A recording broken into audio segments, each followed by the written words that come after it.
Walking the Kokoda track since 2004, and it's been a passion of mine to be able to come over here and tell the story of what our diggers did over here, and over 70 years ago, and also I guess to be able to lend a hand to our PNG brothers, the Fuzzy Wuzzies and their sons, to give something back to those people, because they did an incredible job for us, and it's a story that needs to be told, and it's a story that I think every Australian needs to understand what took place out here, and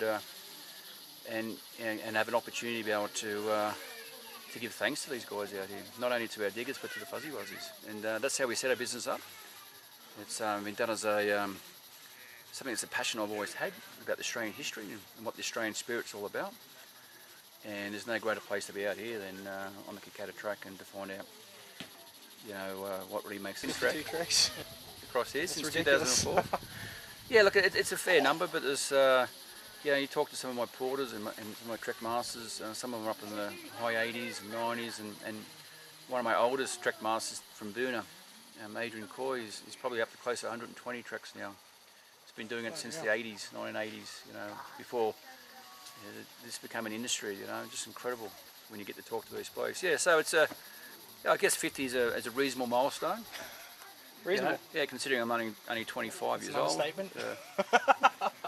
That's an understatement too. Well, I mean, but out here on the track there, you can tend to, lose your way somewhat. Yeah. So you've done the 52 now.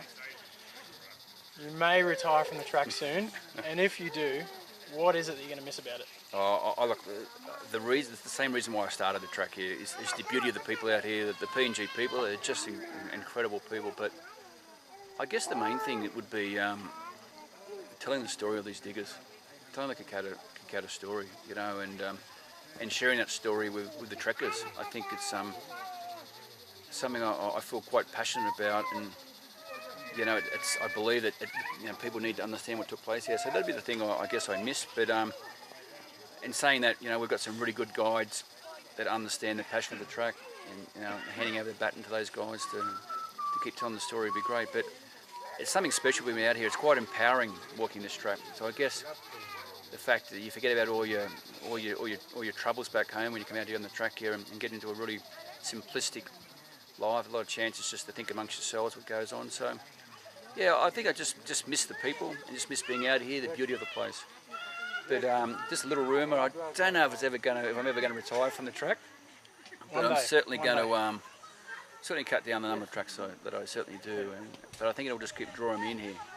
Even today, I still have the hairs on the back of my neck still stand on end. When I talk about the boys out here and what took place, and that's the kind of thing I'll miss, is the energy of the place. Well, that Brigade Hill definitely had some energy about it. Yeah, it affected me in a way I didn't realise it would. It's an incredible place. It's certainly got an energy there, and yeah, it's an amazing place. Brutal battle took place there, and I guess the great thing about it is having people like yourself come and walk that and actually feel what took place there, and go home and tell the story. If people go home and tell the story of what took place out here, then what these guys did, the sacrifice of these guys, will never be forgotten. Their spirit will live forever. And I guess at the end of the day, if I can tell enough people about the story out here, enough people understand the story out here, and we can continue to get those guys' spirit living, and I'll be very satisfied.